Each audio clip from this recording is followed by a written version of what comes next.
Hey, so this is Derek, and I am here with Gabe Patillo, who is an amazing, incredible performer.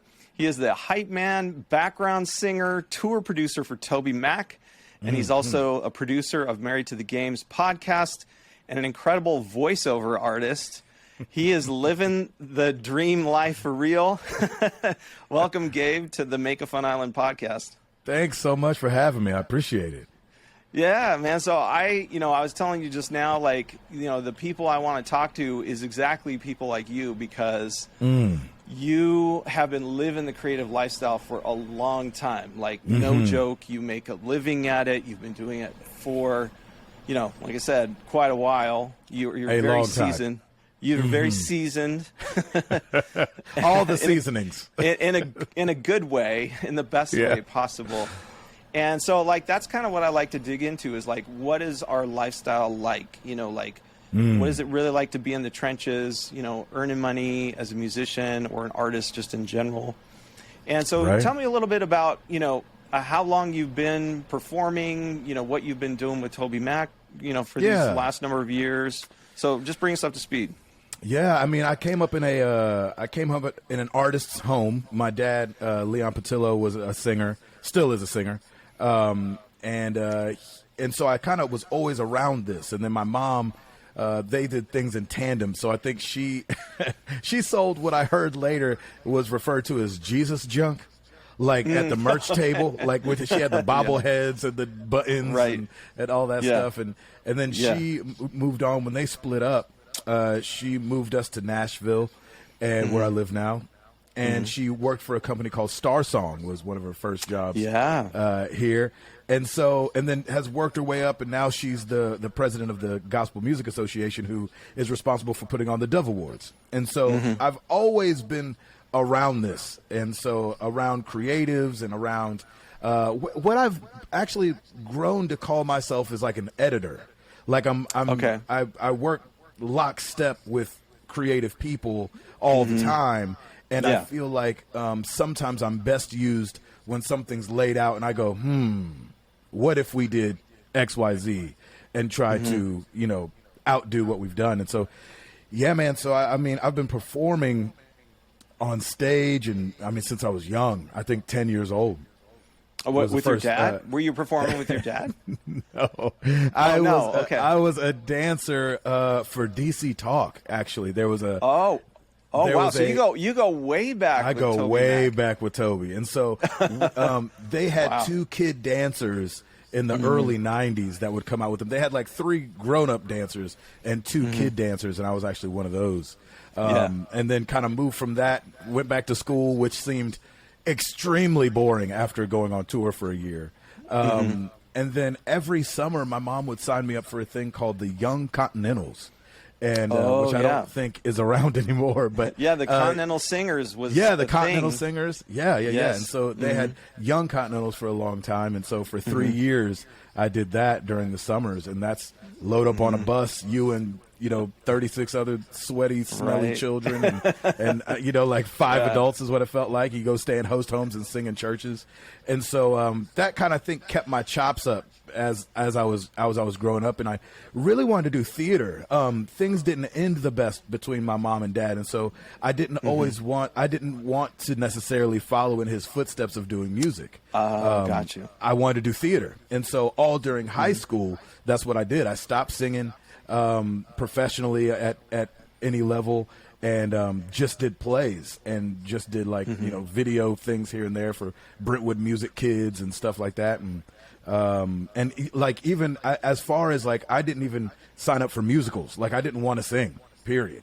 I just wanted to act. And so, but that kept me on stage, and that kept me working in a team environment, which I really, really adore. Everything that I've gotten to do professionally has been in a team setting, and I absolutely love that. I would never want to be the guy on stage playing piano, singing by myself.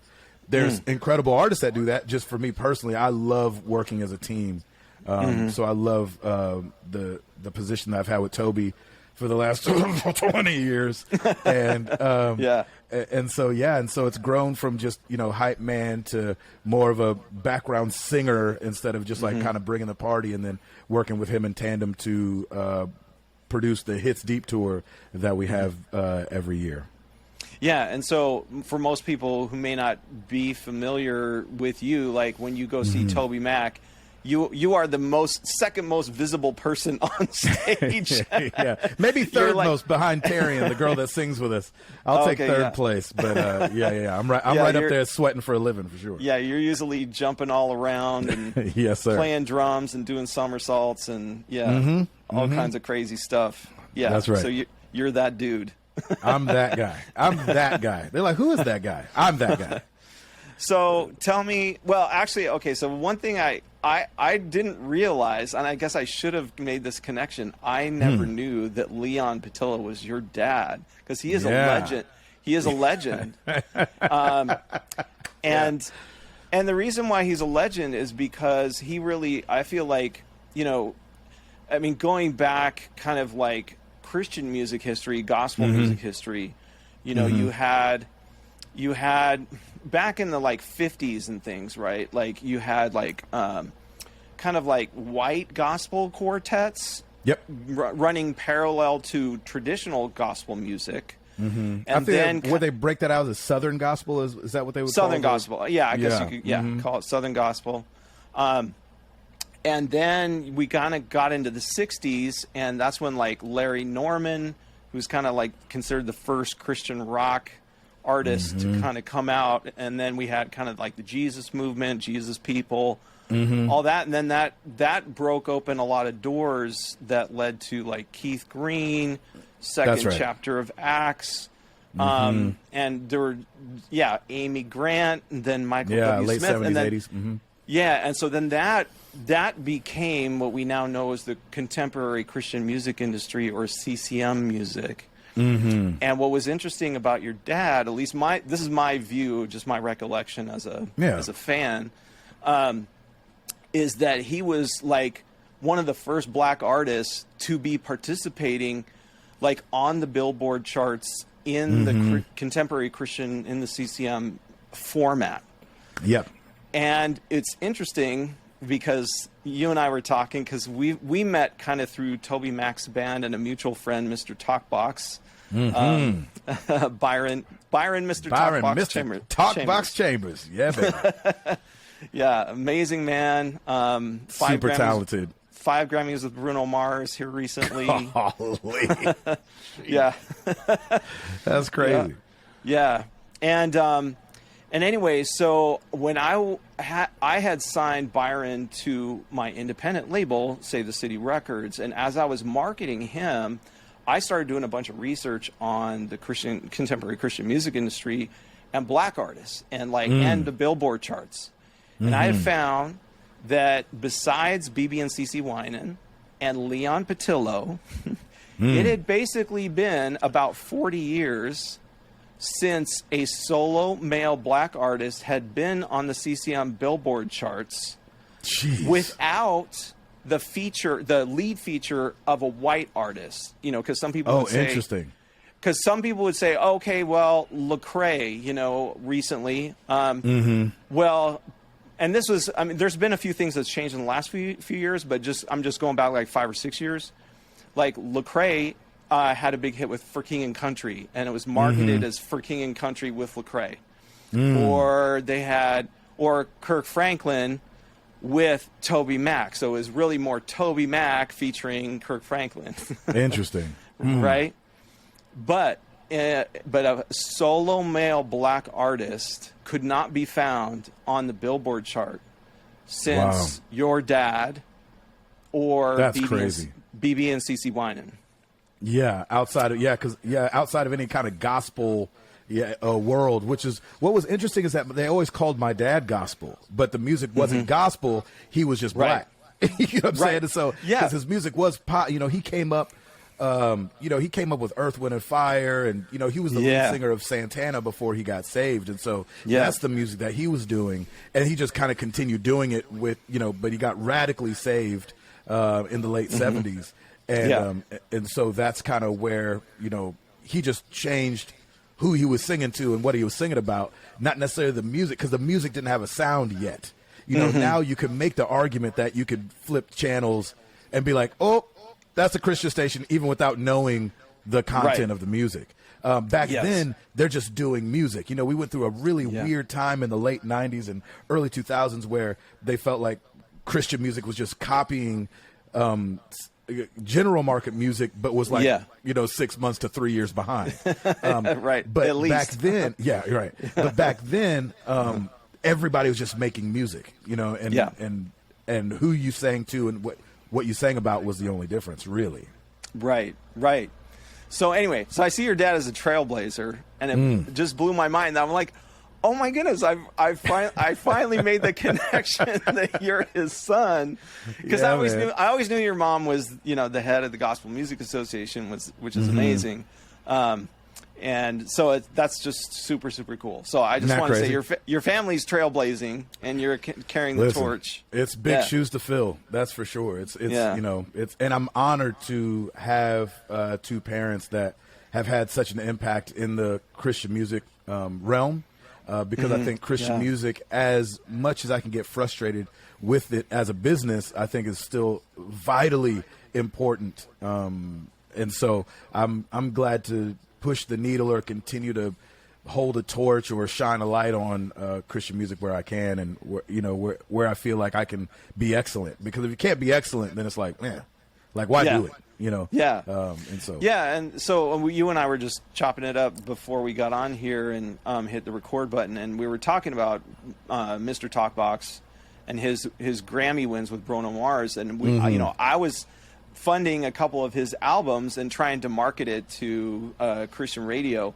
And I mean, and people were like, well, our audiences don't want to hear Talkbox. Right. And the funny thing to Byron and I, we were like looking at the general market mainstream charts, and Daft Punk was winning Grammys and had the #1 single in the world at that time.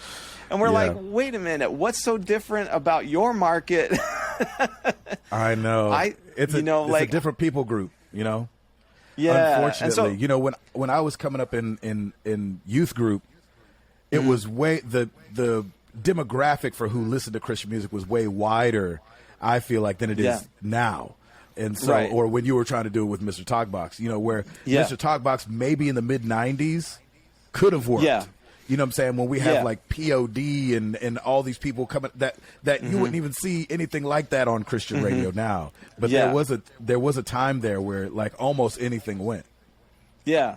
Well, and I think the thing that's great now is that, say, like Lecrae or now most recently Maverick City, now we have seen actual like racial progress, in the CCM market, and that's what's weird about like Christian music is that we have this kind of CCM vein, and then we have the gospel vein, and like, why can't they meet up? Why can't they be in the same? Yeah, why can't they be in the same stream?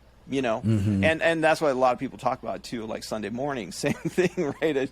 At your local church. They say it's the most segregated day of the year. You know what I'm saying? Day of the week. Like, you know, Sunday morning is when we all go to our separate corners and talk about not going to our separate corners. We talk about being the body as separate as possible. You know what I'm saying? It's like, we should be the body. It's like, you look around, you're like, I see a lot of just feet in here. You know what I'm saying? It's like, well, where we go find some arms and some stomachs and some eyes and some, Yeah. Well, and tell me a little bit about that, because, you have been part of, in fact, you're wearing the shirt right now, TobyMac Diverse City Band. Yeah. Toby's always tried to do his best to make a diverse band that reaches a diverse audience, So how do you see it from your end, like being the performer on stage with Toby, and like how have you guys tried to do that over the years? Well, Toby's always talked about that diversity never happens on accident. It rarely happens on accident.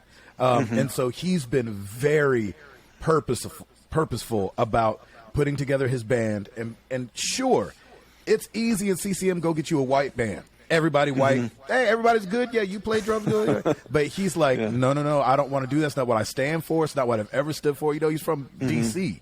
And so he came up in just a melting pot of a lot of different types of people.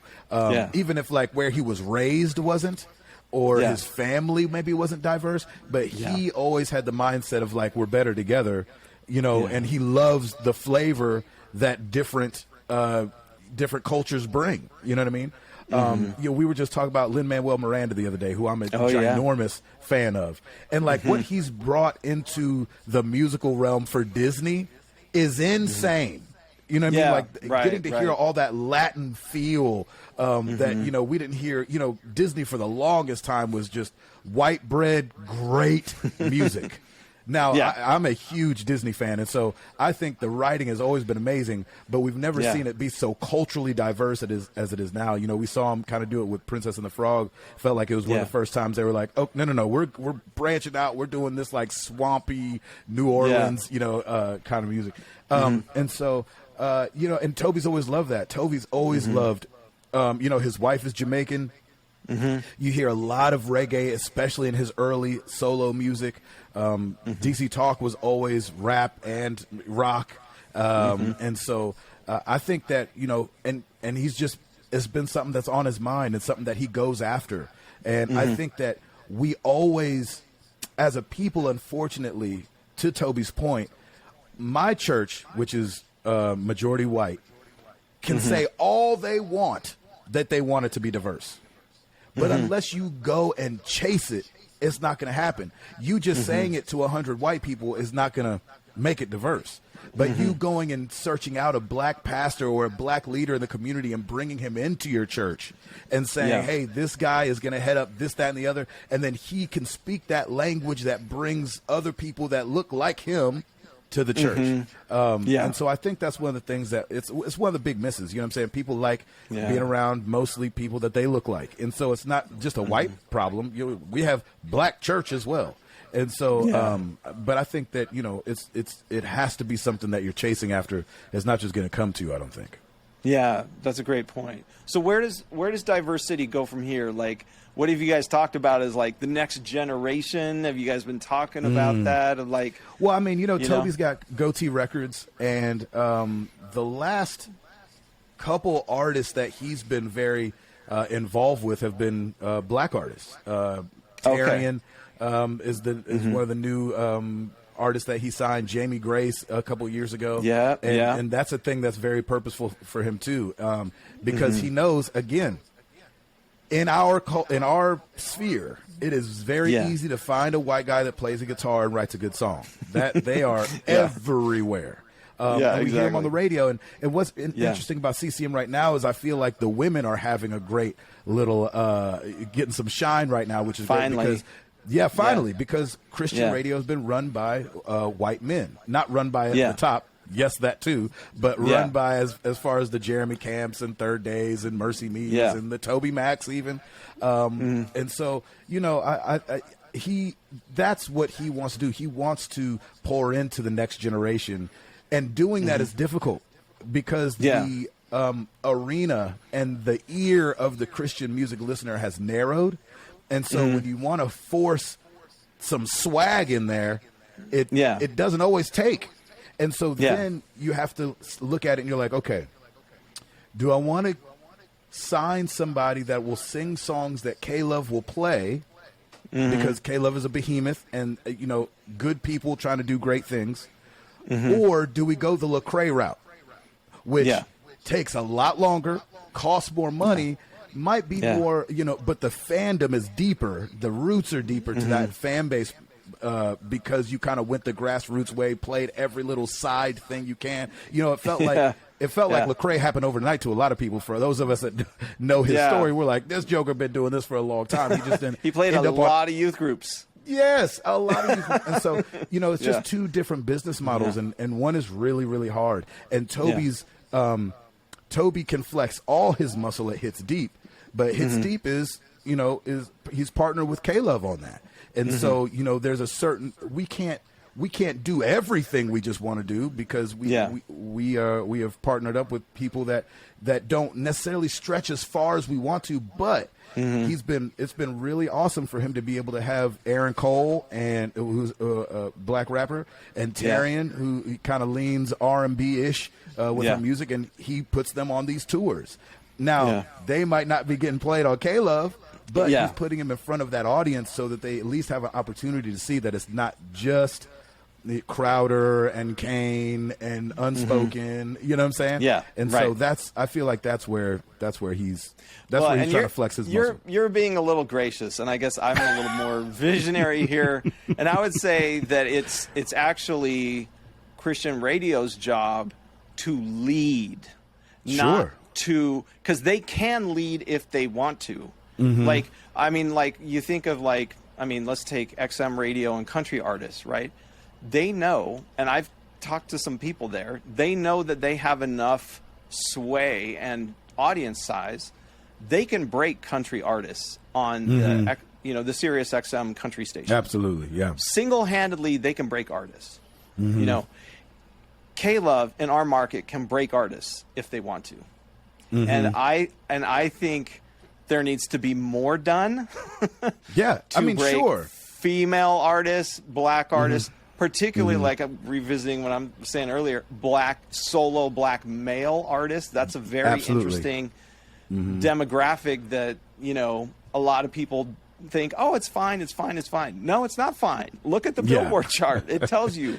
But you know what's interesting is that we looked a couple weeks ago, and in the top 5, you had like, I think her name's Katie Nicole at number 1, which is a girl, and then you had not at number 2, but then you had Blessing Offer with his song. Actually, he was number 2. And then you had John Reddick with "God Turn This Thing Around." So you had a girl at number 1, and then in that top 5 to top 7 area, you had 2 solo black men. And so you're like, okay, that's something. Progress. Yes, it's progress. I remember I heard I think it was from something my daughter was listening to, and one of the lyrics in the song, it's some Disney something, and it said, "Even baby steps are movement." And I was like, oof. Yeah, even baby steps are movement. Like, even though it's not exactly what I want it to be, where I want it to look like, you know, just salt and pepper all over the place. But for a while there, it was just salt. Yeah, right. You know what I mean? So that's what I'm saying. Some pepper. So yes, it's not moving as fast as me and you might want, but I do think that they are trying. But I think that sometimes you get worried about serving and maybe don't know how to lead because your gear is to serve. And so they want to serve the audience that they know they have. And so I think, you know, that and comes with that is playing it safe. I think, you know, as a husband and father, I've done that, you know, especially like financially. My wife might be like, oh, we should take a chance. I'm like, but y'all still want to eat tomorrow, right? And like 3 times a day? Like all y'all want to eat 3 times a day. And so, you know, I think that could be scary for some people, but I know that they've had a mix up in the leadership over there over the last couple of years, and I know there are people that care about some of the same things that me and you were talking about, and it might not be at the forefront of their minds, but I do think they're good people trying to do a good thing, and so you know, I think it'll happen. It's just slow. Well, and the other realm here too is just the streaming market in general too. I mean, because like talking about Christian hip hop, it's exploded. It's an amazing, very vibrant market. I think one of the most vibrant kind of sectors, I guess, of Christian music anyway. And it's found its home in streaming because there is no home for it in broadcast FM. Even though there should be a home for it. There should be. There definitely should be.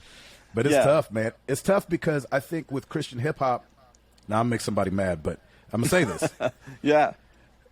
Christian hip-hop ain't where it's supposed to be.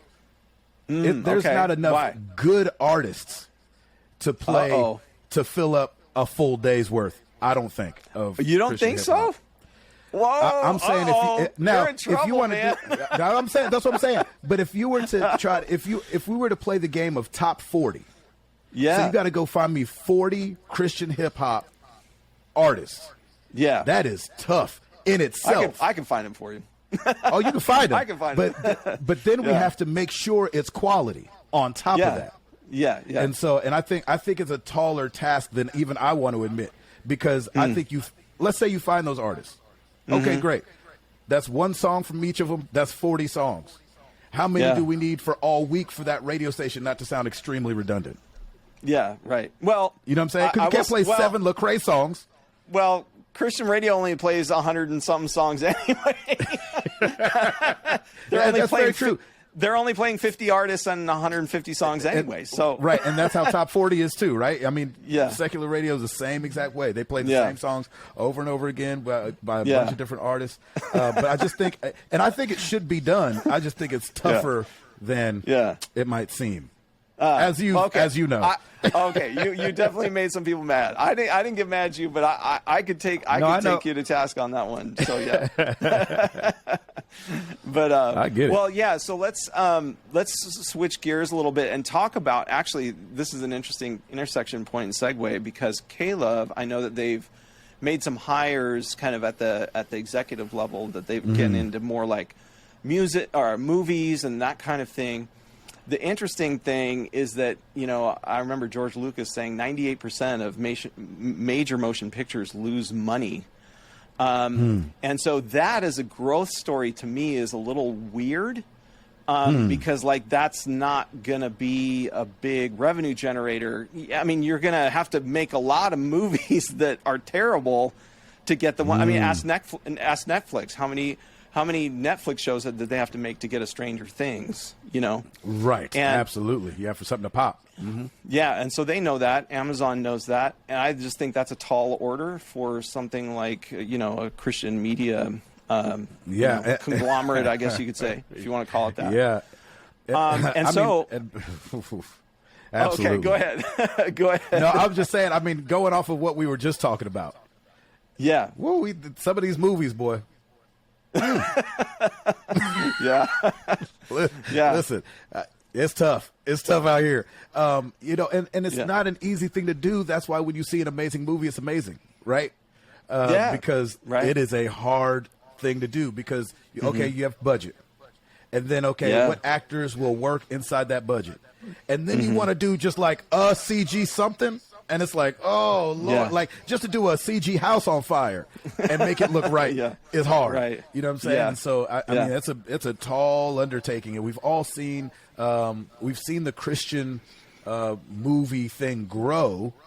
But it's through the fire, boy. It's hard to want to tell people to go see certain things. And what I hear about Christian films most is, but the story, you have to, the message though is good. And I'm like, I feel you, but can you just tell me the message?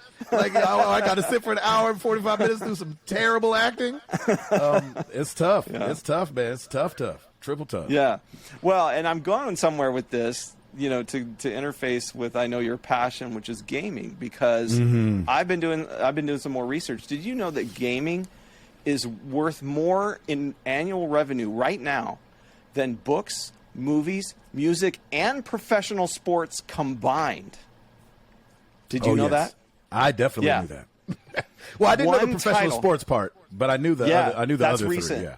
That's recent. Just recently, it has now surpassed also combine, professional sports in that list as well.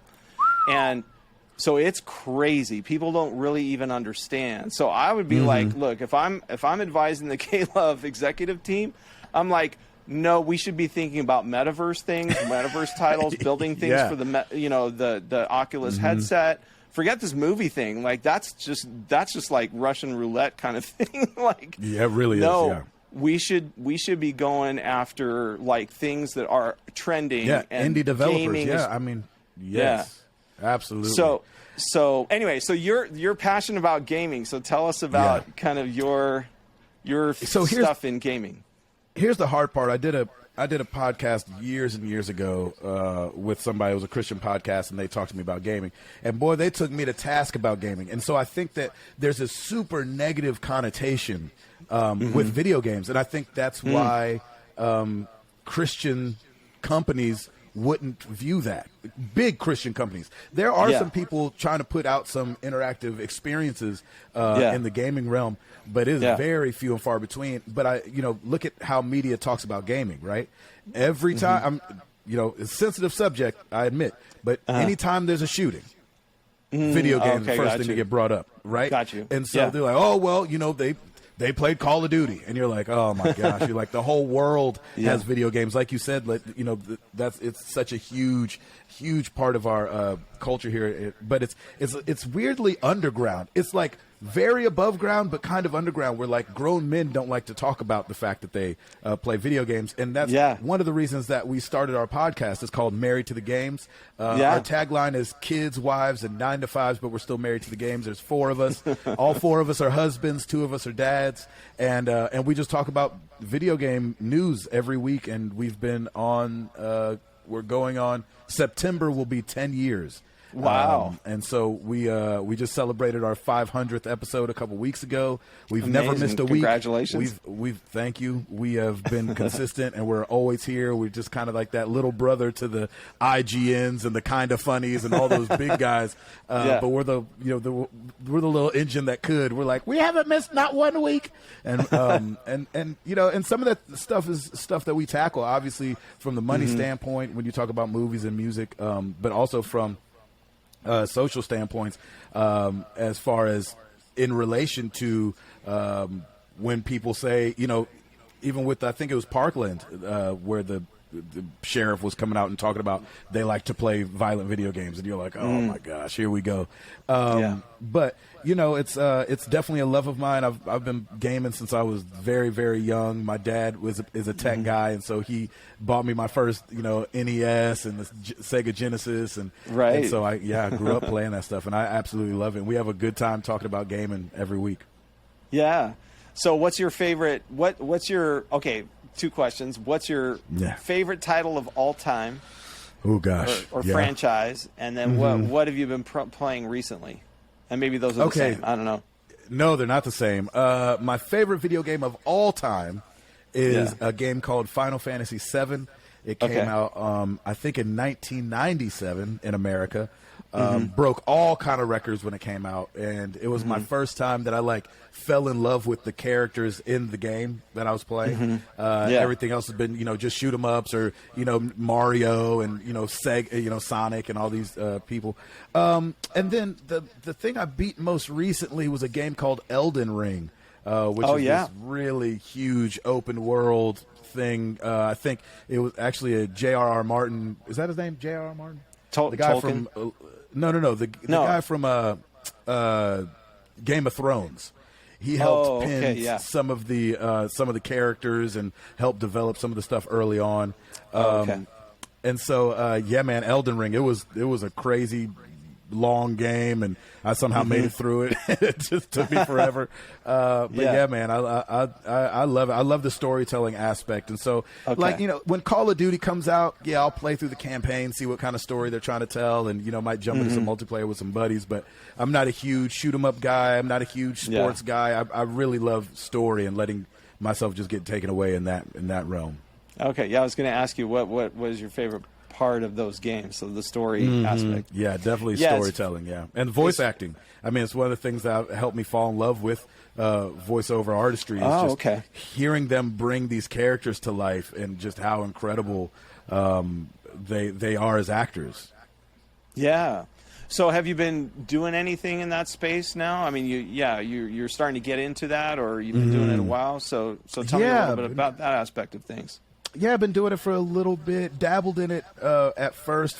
I probably dabbled in it for 4 or 5 years. The last 3 years, I've taken it pretty serious. Right now, you can hear me as all the promos for baseball, MLB on Fox and FS1. Very cool. Finished up doing hockey for TNT.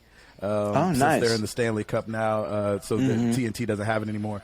And then the USFL is back on Fox. Some of your older listeners might remember the USFL from the 80s. They are back, and I did all the promos for USFL for Fox as well. So that's what I'm working on constantly. Over the last little bit, I had a video game that got killed by COVID with Amazon. That was a really fun learning experience, though, to be able to get in there and do that work. And then I did a voice for Nickelodeon not too long ago for a show called It's Pony, which I had never heard of, but it was really fun to go over there. I got to do a singing part over there. That was really fun. Oh, very cool. Yeah, well, we'll have to see if we can draw up some more video game gigs for you. So if you're a video game producer, baby. Come on. you need Come on, baby. You need a dope, versatile, I'm here. friendly but husky voice. Yeah.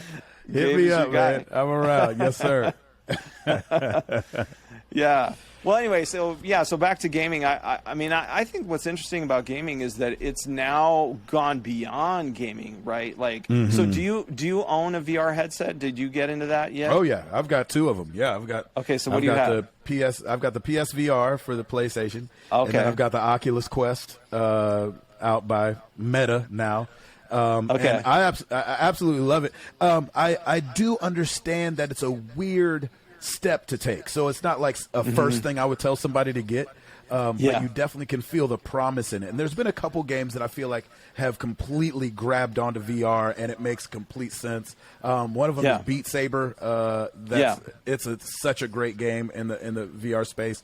I really, I don't know if you're going to remember probably, Derek, but like a couple years ago, we saw Pokemon Go grab the whole country by storm, right? Yeah. Everybody was looking down at their phone and catching Pokemon, and I think that the AR side of things, augmented reality is a big thing that I feel like hasn't Pokemon Go was a good first step into it, but I don't know if it's grabbed again since then.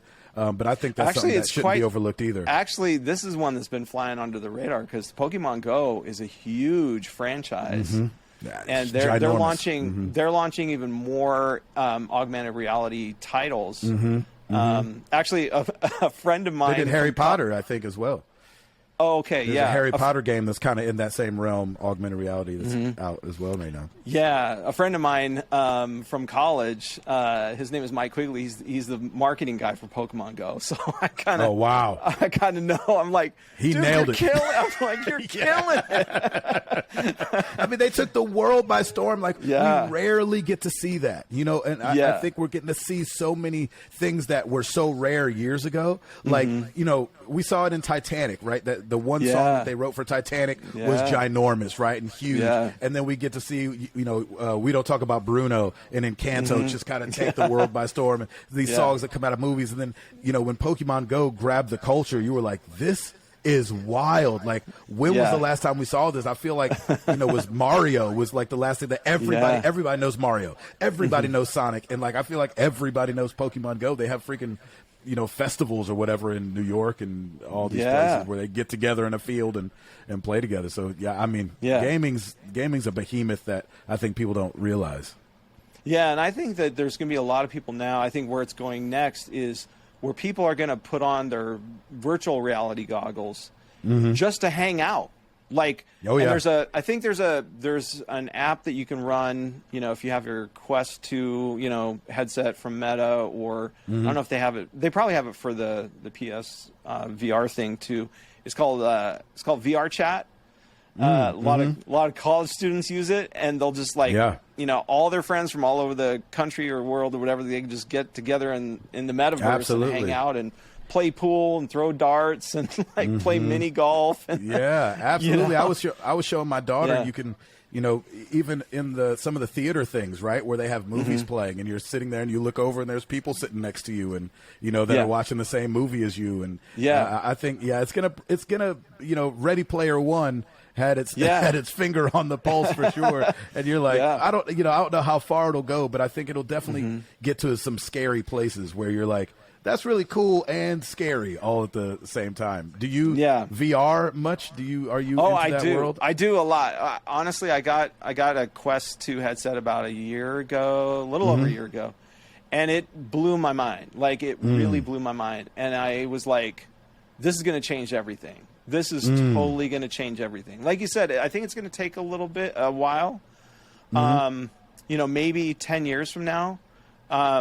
But we're going to see a lot of people wanting, and like to the point of Ready Player One, I think people are going to find the metaverse more compelling than their own lives. Yeah, you know? Sure. Yeah, I mean, just absolutely. like today, I think of Instagram the same way. There's so many, you know, people who want to spend tons of time on Instagram because they find that more interesting than talking to their spouse or something. Yeah, absolutely. I mean, you look at World of Warcraft. And I mean, there's these games that were built years and years and years ago that don't look any good anymore, that people still dive into and have their guilds and their clans. And these are people that they've played. You know, I met a guy in Jersey that I had never met in real life, but we had played together a game called Counter-Strike, and we had known each other for 15 years. You know what I'm saying? His name was, you know, he went by something. He went by Flint Cider, but like, I met him later. At 15 years later, and we had been in a clan together and all these things, and kind of done life. You know, we had entered high school, left high school together. You know, all these different things. And you're so right. There are communities out there, but I think that VR is going to run into the trouble of putting something on and being blind.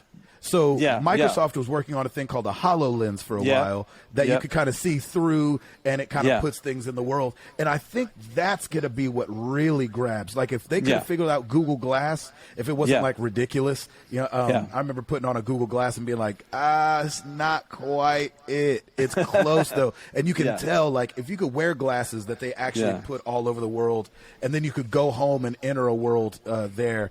But I think that being blind to everything else going around that's going to be the biggest hill I think VR is going to have to climb, because even for me as a parent, like I can't just put that on and put headphones on and just have my kids doing whatever. You need to still be aware. And so, but with AR and with glasses that you could see through, I think that's going to really help that go if they can figure it out.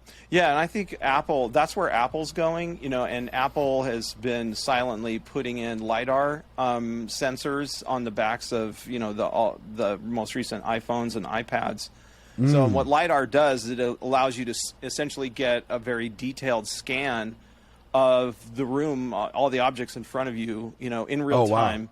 Yeah, and so that's a key part of augmented reality, is being able to mix the real world with the virtual world. Absolutely. So they're going to be coming on strong. So when Apple announces their virtual reality, augmented reality headset, I think it's going to be a big deal.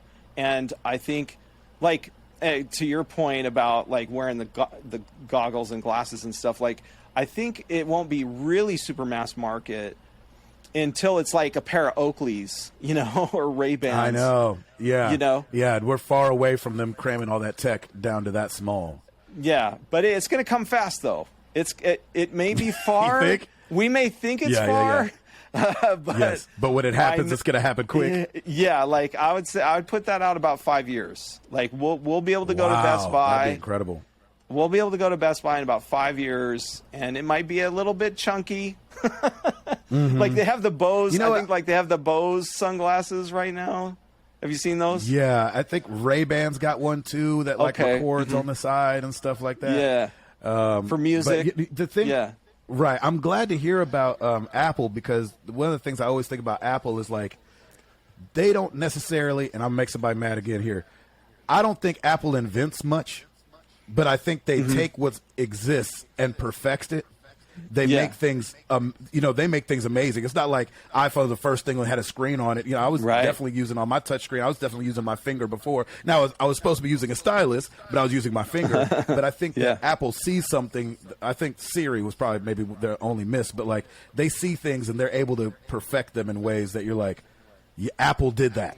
You know what I mean? Like I mean, you look at the Memojis and things like that, and nobody's doing Memojis on a level that Apple's doing on. And so totally. I think that I'm excited to hear that they're in the market for a headset, because I think they could pull it off. Yeah, it's going to get really interesting here pretty quick. Because even here, like I'm located in Seattle.